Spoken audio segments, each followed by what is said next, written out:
Hello বন্ধুরা, তো আজকে আমি বানাবো ছোটো মাছের পাতুরি হলুদ পাতা দিয়ে।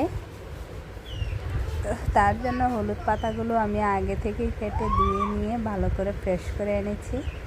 তো তার জন্য এখানে আমি অনেক জাতের ছোটো ছোটো মাছগুলো নিয়ে নিয়েছি। তো তার মধ্যে আমি দিয়ে দেব মশলা। তো জিরে, ধনে, হলুদ, একটু লাল লঙ্কা দিয়েছি। তার মধ্যে একটু তেলও দিয়েছি, সামান্য তেল, বেশি তেলও দেইনি। তারপরে পেঁয়াজ কুচি, কাঁচা লঙ্কাগুলো দিয়ে মেখে নেব, মানে মিক্স করে নেব। ভালো করে মিক্স হয়ে গেছে। তো মিক্স হওয়ার পরে যে হলুদ পাতাগুলো আগেই ধুয়ে রেখেছি তার মধ্যে দিয়ে দেব। তো তার মধ্যে দিয়ে হলুদ পাতাগুলোকে মুড়িয়ে তাওয়ার মধ্যে দিয়ে দেব। তাওয়ার মধ্যে ঢেকে রাখবো কিছুক্ষণ।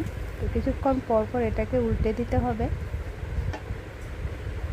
উল্টে দিলে বেশিক্ষণ লাগে না, আধা ঘন্টা সময় লাগে।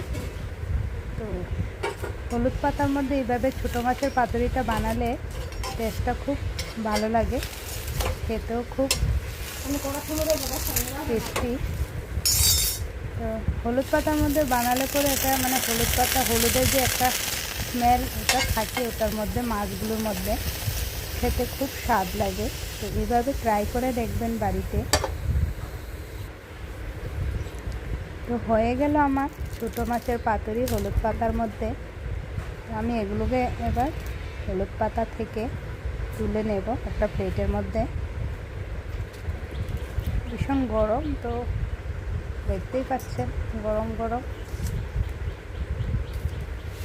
তো এইভাবে হলুদ পাতার মধ্যে করলে পরে আমার মা খুব পছন্দ করে, তার জন্য বানিয়েছি আজকে।